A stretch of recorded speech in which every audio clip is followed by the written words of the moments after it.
عزیزان محترم، آج کے مختصر گفتگو اور درس قرآن و حدیث میں یہ بات گوش گزار کرنا چاہتا ہوں کہ اہل سنت و جماعت پر مختلف عقائد و اعمال کی وجہ سے شرک اور بدعات کے فتوے لگائے جاتے ہیں۔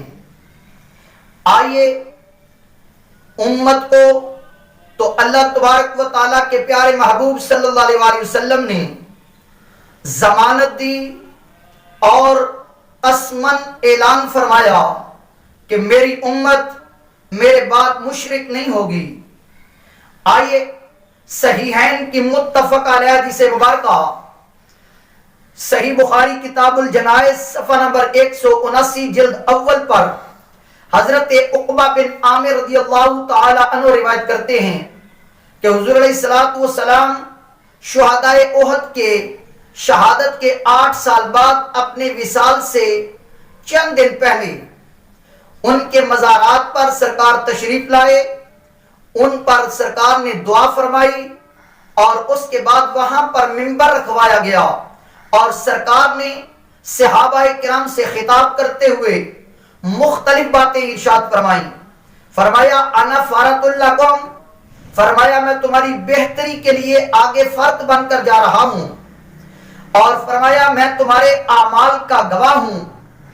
تیسری بات سرکار نے فرمایا مجھے اللہ تبارک و تعالیٰ نے زمین اور اس کے خزانوں کی چابیاں عطا فرمائی ہیں۔ اور چوتھی بات فرمایا میں یہاں پر آج بھی کھڑا ہو کر حوض کوثر جس پر میں اپنی امت کو پانی پلاؤں گا اس کو دیکھ رہا ہوں۔ آئیے آخر میں حضور علیہ الصلوۃ والسلام نے فرمایا واللہ ما اخاف علیکم ان تشرکوا بعدی، فرمایا اللہ کی قسم مجھے کوئی خوف نہیں ہے کہ میرے بعد تم شرک میں مبتلا ہو جاؤ گے، ولیکن اخاف علیکم ان تنافسوا فیہا، لیکن یہ خطرہ ہے کہ تم دنیا میں بھٹک جاؤ گے، دنیا تم پر غالب آ جائے گی، دنیا داری تم پر سوار ہو جائے گی۔ آئیے اس حدیث مبارکہ میں آمنہ کے لال منبر پر کھڑے ہو کر اپنی امت کو حلفاً اور قسماً ضمانت دے رہے ہیں کہ میری امت مشرک نہیں ہوگی۔ تو آج جو بات بات پر امت محمدی صلی اللہ علیہ وآلہ وسلم پر شرک کا فتویٰ لگاتے ہیں، وہ حضور کے اس فرمان کا انکار بھی کرتے ہیں اور حضور کے قسمیہ بیان کی تردید بھی کرتے ہیں، تو پتہ چلا امت مشرک نہیں ہو سکتی۔ رسول اللہ نے ان کے ایماندار اور مومن ہونے کی اعلان کر کے ضمانت دی ہے۔ آئیے دوسری حدیث مبارکہ کہ کون لوگ جو مشرک ہیں، آئیے حقیقت میں مشرک کون ہیں؟ امام ابن کثیر تفسیر ابن کثیر جلد 2 صفحہ نمبر 353 پر یہ حدیث مبارکہ نقل کرتے ہیں۔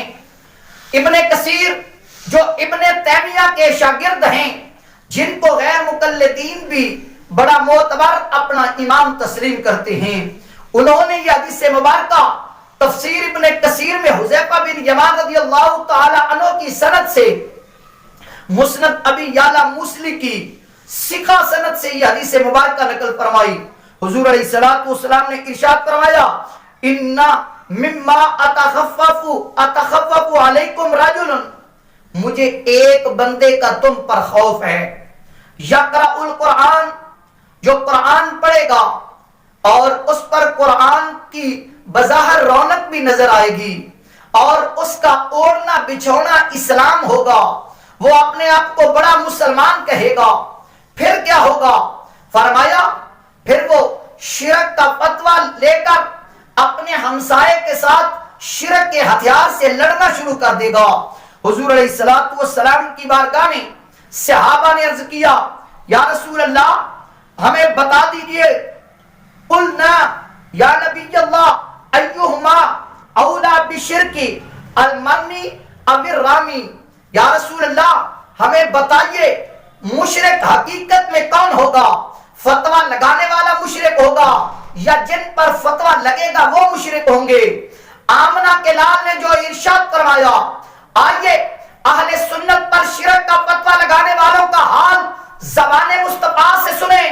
میرے آقا فرماتے ہیں بل الرامی، فرمایا جو شرک کا فتویٰ لگانے والے ہوں گے وہ خود مشرک ہوں گے، وہ شرک کے قریب ہوں گے، اور جن پر فتویٰ لگے گا وہ مشرک نہیں بلکہ وہ تو حقیقت میں ایماندار ہوں گے۔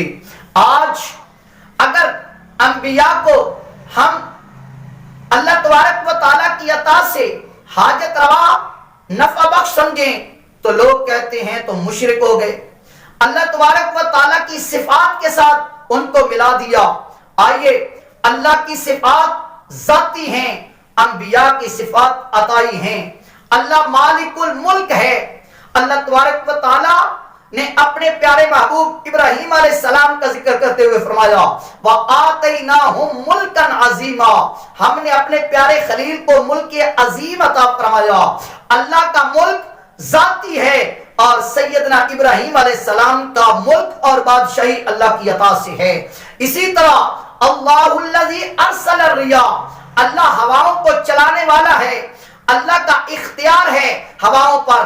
اور دوسرے مقام پر اللہ فرماتا ہے وَلِسُلَيْمَانَ الرِّيحَ عَاصِفَةً تَجْرِي بِأَمْرِهِ، ہم نے حضرت سلیمان علیہ السلام کے ہوا کو تابع کر دیا ہے۔ ہوا ابراہیم حضرت سلیمان علیہ السلام کے حکم سے چلتی ہے۔ اللہ کا اختیار ذاتی ہے اور اسی طرح سلیمان علیہ السلام کا ہواؤں پر اختیار اللہ کی عطا سے ہے۔ اللہ موت دینے والا ہے، اللہ یتوفی الانفس حین موتها، اسی طرح ملک الموت بھی موت دیتا ہے۔ قل یتوفاکم ملک الموت الذی وکل بکم، فرمایا تمہیں وہ فرشتہ موت دیتا ہے جو اللہ نے تم پر مقرر کیا ہے۔ اللہ کا موت دینے کا اختیار ذاتی ہے اور فرشتے کا موت دینے کا اختیار اللہ کی عطا سے ہے۔ آئیے ہم اولیاء کو، صالحین کو نفع بخش، حاجت روا اور مشکلیں دور کرنے والا مانتے ہیں، لیکن اللہ کی عطا سے مانتے ہیں۔ اللہ تبارک و تعالیٰ کے اختیارات اور کمالات ذاتی ہیں، انبیاء اور صالحین کے اللہ کی عطا سے ہیں۔ کہتے ہیں اگر کسی مزار پر چلے جائیں، مزارات اولیاء پر حاضری دے لیں تو یہ شرک ہو گیا، جبکہ میرے نبی نے خود فرمایا نہایتکم عن زیارت القبور فزوروها، پہلے میں نے تم زیارت قبور سے تمہیں منع کیا تھا، اب میں تمہیں اجازت دیتا ہوں تم زیارت قبور کے لیے جایا کرو۔ میرے نبی معراج کی رات ملائکہ کی جماعت کے ساتھ موسیٰ علیہ السلام کی قبر پر تشریف لے گئے، میرے آقا شہداء احد کے مزارات پر تشریف لے گئے تاکہ پتہ چلے مزارات صالحین کی زیارت کے لیے جانا یہ انبیاء کی بھی سنت ہے، ملائکہ کی بھی سنت ہے۔ اگر کسی سے دم کروا لیں، کسی کو فائدہ مند سمجھ لیں تو کہتے ہیں شرک ہو گیا۔ حضرت ابو سعید خدری نے بخاری شریف صحیح ستہ میں حدیث مبارکہ ہے، سورۃ فاتحہ پڑھ کر اس ہوئی قبیلے کے سردار پر آپ نے دم کیا اور وہ صحت مند ہو گیا۔ تو لہٰذا قرآنی اور نوری علم کے ساتھ دم کرنا، اولیاء کی برکات اور ان کو وسیلہ نفع سمجھنا، یہ بالکل عین قرآن و سنت کے مطابق ہے۔ اہل سنت کے معمولات قرآن و سنت کے مطابق ہیں، اس میں شرک کا کوئی شائبہ اور گنجائش نہیں۔ اللہ تبارک و تعالی ہمیں عقیدہ صحیحہ اہل سنت پہ ثابت قدمی عطا فرمائے۔